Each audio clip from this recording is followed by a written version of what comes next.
Good morning. This is Dr. Timothy Scott Beck here at Life Point Medical, and it is December the 8th. We got like 23 more days left or something like that for this year. And I know everybody's excited about letting 2020 get behind us, and 21 is going to be a better year, and it's going to be wonderful. And that's what I have hope for, and I pray for that. And I hope that we can get back on our feet. With all this controversial stuff going on, and I know everybody's anxiety is very high, and I'm seeing people who not are normally anxious, but they're getting more and more anxious. And honestly, you can only take so much of this stuff running through your head, and repetitive things, and doom and gloom, and a lot of the negative stuff that the media just sits on and runs through all day long. Does have a toll, and it does have an effect on everybody. So I would recommend that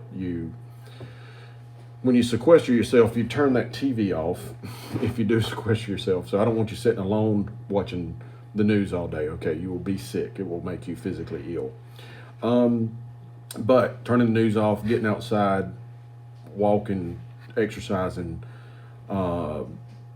communicating, and socializing with people, and doing it in a safe manner is what we all should be doing, and so that we don't all end up with chronic severe anxiety. But anyway, if you are having problems with stuff like that, that's things that we listen to and we try to help you with, and we have different ways to talk to you about it and help you. And we've got several great counselors here in this community, psychologists, who can help you if we do need it. We use them quite often because they're good, and I've corresponded with them now for years and years. So I know they're good and they do a good job. But we're open for business, and we want to hear from you. And hopefully you're not having enough anxiety. You got to call us, but if you do, we're here for you. Okay. Let's talk about the COVID-19. There's 671 cases today, which is up 20 from yesterday. Okay, so I think there's a lag. Okay, so we're either in the peak of the spike, or the peak was a couple of weeks ago, and just all the tests are rolling in now. So I do believe that we need to stop and take a look around and make sure that we're practicing things safely, like wearing your mask when you're interacting with people in close quarters, sequestering yourself if you have any upper respiratory symptoms. Okay, and I can't stress this enough.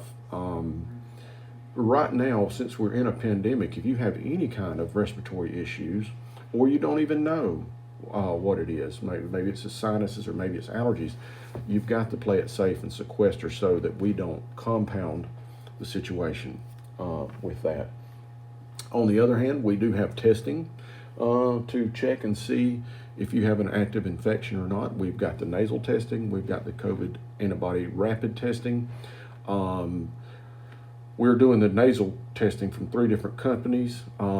So if you're interested in any of those services, we got them. The only caveat is to do the nasal testing, you have to be a patient here just for processing things. In other words, a COVID rapid test, antibody test, we do right there on the site, and that can tell you whether or not you've been exposed and give you a tip on whether or not you're having an active infection or not. But the nasal swab is another way to detect it, and there's a big debate about which one's better. And I think the nasal swab does give you information about if you're immediately contagious. The antibody test augments whatever's going on to try to give you an idea of whether or not this is COVID or not. For instance, we have people who show up all the time, and they're ill, very ill, viral infection, and they're like, I don't know whether this is COVID or not. We do a rapid test, and it lights up, so we know that they're positive. We also know that they need to continue to sequester themselves, and they need to sequester themselves for 10 days to 2 weeks after their last symptom. Mainly fever is what they're referencing on that. So the last day you have a fever, you should sequester yourself 10 to 14 days after that. Okay, we have these services here. Like I say, some of them you have to be a patient, some of them you don't. And if you want to become a patient to get these tests, let us know and we'll get you taken care of. The only thing is you're probably not listening to this video. All right. We got a women's clinic that's up going, and we're doing the drive-through stuff for all this testing, including COVID-19 testing. A lot of people we're doing flu testing on too, make sure they don't have the flu. And we're doing that through the drive-through, as well as giving B12 shots and giving flu shots.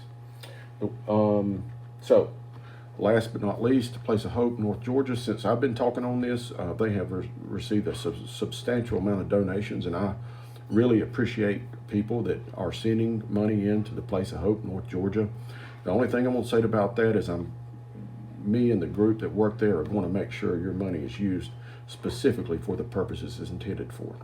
So that is Place of Hope, North Georgia, P.O. Box 933, Clayton, Georgia 30525, or you can go to the website www.placeofhopenga.com, and there's a place you can donate on there. The only thing is, people say they want all the money to go that's used. They don't have to pay any fees to do that, and if you send it through the P.O. Box, there's no fees. Anyway, this is Dr. Timothy Scott Beck. I am here for you. We're working today. We want to hear from you if you're having any issues, and let us know if we can help you, okay? Have a great day. Call us if you need us.